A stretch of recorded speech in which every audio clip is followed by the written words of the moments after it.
Chapter 8. In the previous chapter, I referred to the dispute among scientists as to the procedure by which adjustments are made by plants and animals so that new powers and abilities, and even new muscles, members, or whole organs come into being and are incorporated in the heredity of that variety, or, on the other hand, are slowly dropped from that heredity and cease to be known there. For example, the heron must have been once a short-legged bird. The horse was once an animal as big as a dog and had toes. Man's ancient ancestors were from the same parent stock as apes, and in the dim ages of the past had a tail and swung from trees.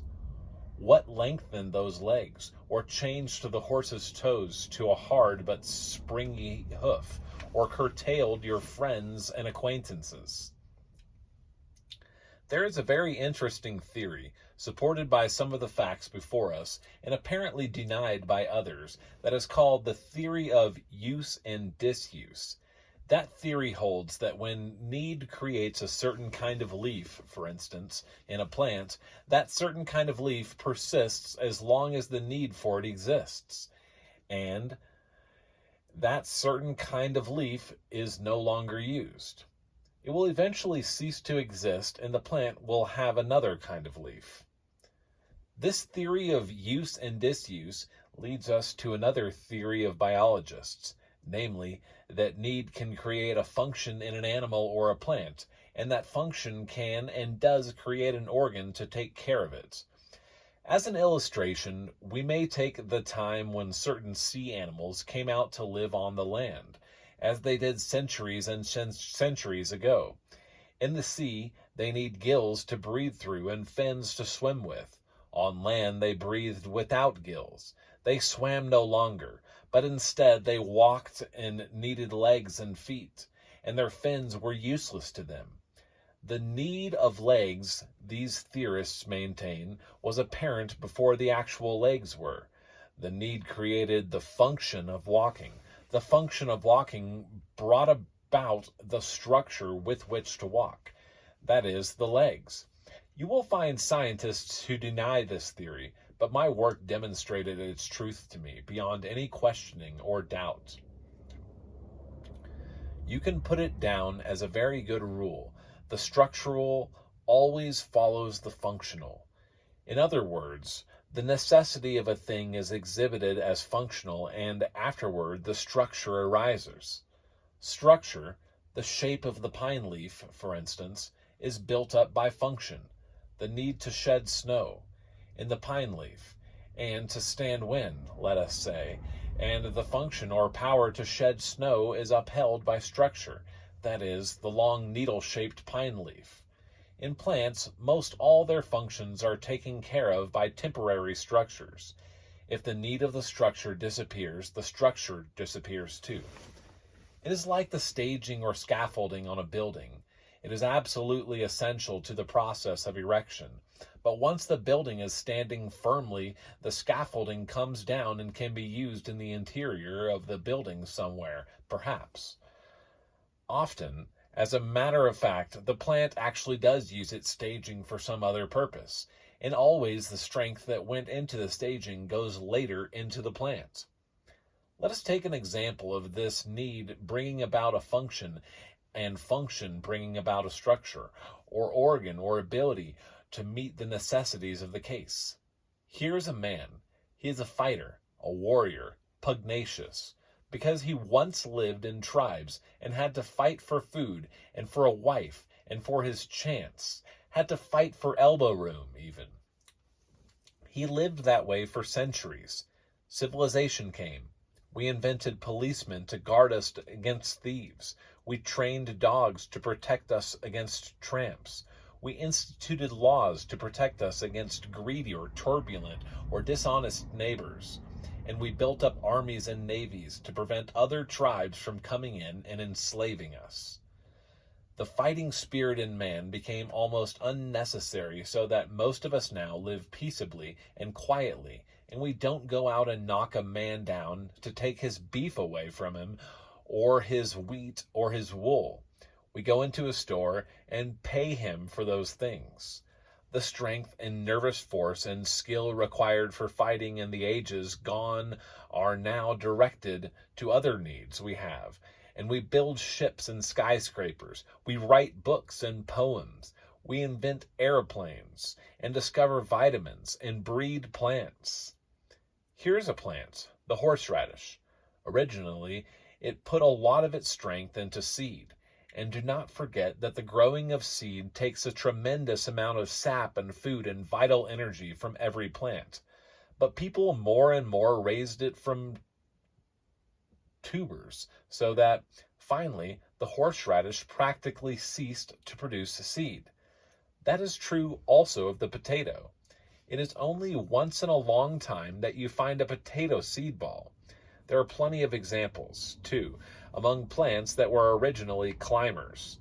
They had to climb up to get sun or air or rain, but after a while they grew strong, were able to take care of themselves, and they lost the habit of climbing and eventually lost the ability to climb.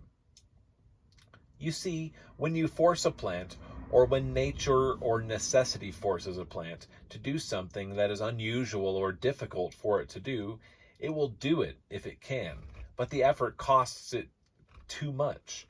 It takes more vital force for a woman to run to catch a train than she can afford to spend.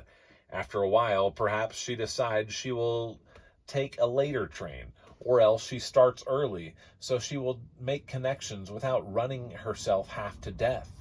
The plant finds it takes too much strength to adjust itself to an unfriendly environment with just the old equipment it started with. Equipment that it had in an earlier and more friendly environment. There is the need, then there is the function. Then, after a time, the plant builds up a structure to perform that function and take care of that need automatically. There is the same thing again that I have spoken of so often in my work. Repetition, repetition, repetition of need eventually gives the plant a new machinery for taking care of the need, and the new machinery becomes a part of the regular equipment of the plant's factory, and that improved equipment becomes a part of the plant's heredity. Precisely the same thing occurs in humans. A great many teachers and parents use repetition, repetition, repetition in training children. Though they may not know it, they are fixing in those children something that, if it goes on for enough generations, will become a part of the child and will be passed on by that child to its children. It is not necessarily the words that fix themselves in the minds of children so much as circumstances and incidents and experience that fix impressions in the mind. Repetition makes those impressions stronger and stronger.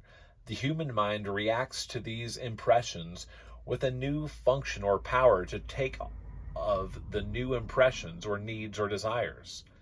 The new function or power builds up a structure, perhaps in the brain, so that finally the structure takes care of the need automatically, and the structure saves so much by this special adaptability to a special use that it becomes transmissible. That is where our heredities come from experiences and needs and desires and habits long and long known to us and long met with our best efforts. Heredity is nothing but stored environment, the sum of all our past environments. I have said that before. I cannot say it too often. There was another of the great lessons I learned in nature's school. When I went to work with a plant, I first considered its heredity. I knew that it was used to a certain climate, a certain cultural method, a certain soil, and that it was in the habit of delivering a certain sort of crop for value received. I learned how strong heredity is in all life, and that you could not hope to overcome an old heredity with new influences in a short time unless by a shortcut method that would take advantage of that old heredity rather than attempt to turn it suddenly into a new channel. I had to be sure of my groundwork, the plant's heredity, before I could make a start with improving it or experimenting with it. In the first place, heredity governs more strictly as regards the climate than as regards any other thing in a plant or tree. Lots of time has been wasted trying to make cold country plants adapt themselves to hot countries, and plants from the tropics thrive in a temperate or colder zone. There is one possible way to overcome this hereditary obstinacy, and that is to take a plant from a hot country, find a cousin of the plant that grows in a cold country, and cross them. And from the cross, you would get seedlings, one out of 1,000 of which might give you the desired adaptability to the new climate. But the problem is to find relatives from common origins that have become this much scattered all over the world. You know by its heredity pretty much where any fruit tree will thrive, if it is not too much crossed and its heredity jumbled. So long as you can trace out its main heredity, you're all right. The Concord grape is an Eastern American and thrives over a good part of the United States and the southern Canadian lands. The European grapes were originally Asiatic. They have been longer under cultivation and their ways are more fixed and set. Therefore, they demand certain things of their climate and soil, and do better in semi-tropical climates. In my work, I've studied such factors so long that I can tell more easily about the life story of a plant, even a stranger to me, if I know where it comes from, than most people can.